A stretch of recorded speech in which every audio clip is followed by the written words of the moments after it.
Afternoon. This is call number 2020-42596 in the interest of Alexandria Faye Scott. All parties, please raise your right hands to be sworn. You solemnly swear to tell the truth, the whole truth, and nothing but the truth, so help you God. I swear. All right, ma'am, please state your name and your relationship to the child. Sarah Jane Hogue, and I'm her mother. And for the state? Marcella Turner. Court will note that the non-custodial parent father is Brian David Scott. Mr. Scott was served on November 12th, 2020 at 8:09 a.m. at 1200 Baker Street in Houston, Harris County, Texas.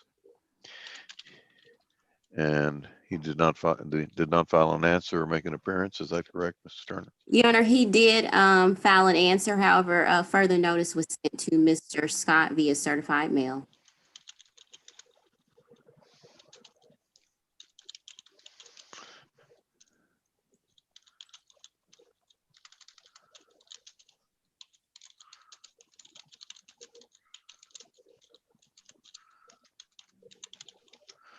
All right, the court will note that he did file an answer, and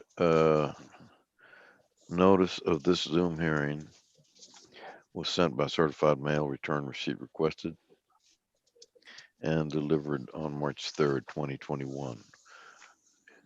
And he has not appeared, correct? That's correct, Your Honor. He has not made an appearance. All right, we'll proceed by default. Thank you, Your Honor. At this time, the state would like to call Ms. Hogue. Ms. Hogue, what is the age of the child before the court today? 6 years old. And do you recall signing an acknowledgement of paternity for your daughter, Alexandria? Yes. And to your recollection, did Mr. Scott also sign that acknowledgement of paternity? Yes. And is Mr. Scott, where is Mr. Scott today? He was in jail, but they released him to a treatment facility. So he's still in custody, but he's completing his incarceration there, I guess. Okay. And has there ever been any family violence to occur between you and Mr. Scott? Yes. And could you briefly explain to the court what took place? He wouldn't let me leave, and he was pushing me down. He threw my glasses against the wall, and then he left with my daughter and didn't tell me where they were going. When was And this, man?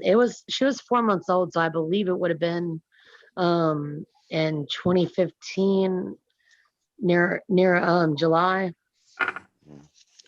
And was he charged with any criminal charges regarding that incident? Yes.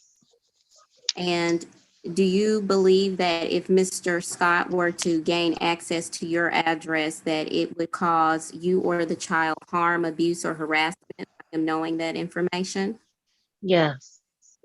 And are you asking this court to order a non-disclosure as to your address due to the family violence that has occurred in the past and your concerns with him having your address now?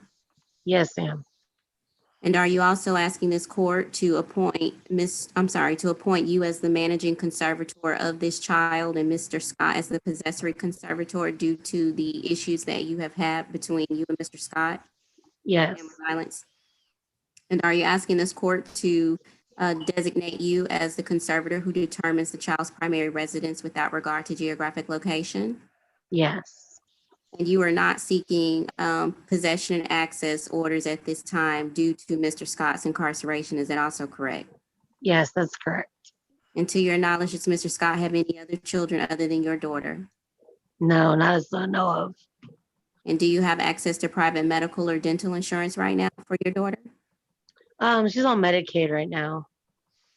And you understand that due to Mr. Scott's incarceration / confinement, that we are unable to set child support and medical support right now, and those will be set at $0 each month beginning May 1st of 2021. Yes. And since your child's birth, have you and Mr. Scott ever lived together? No. And do you recall about the time that Mr. Scott went to jail? Yes, it was July of 2020. Okay, and prior to Mr. Scott's incarceration, did Mr. Scott provide financially for your daughter? No. And are you requesting retroactive child support from May 1st of 2017 up until June 30th of 2020? Yes. And are you asking this court to enter a retroactive child support judgment for that time frame as of today's date, April 28th, 21, in the amount of $8,664? Yes, ma'am.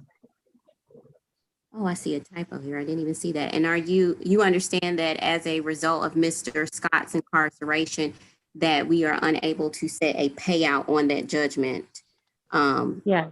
right now? And you are not seeking retroactive medical or dental support at this time. Is it also correct? Yes. And do you believe this order to be in the best interest of your child? Yes, ma'am. And are you asking this court to approve this default order? Yes. No further questions for the witness, Your Honor. I'll pass the witness. And the state would like to note that I just happened to catch a typo on the order, so I'll need to change that payout to 0 as opposed to the full amount as a lump sum. Okay. All right, the court will approve the order with that change, including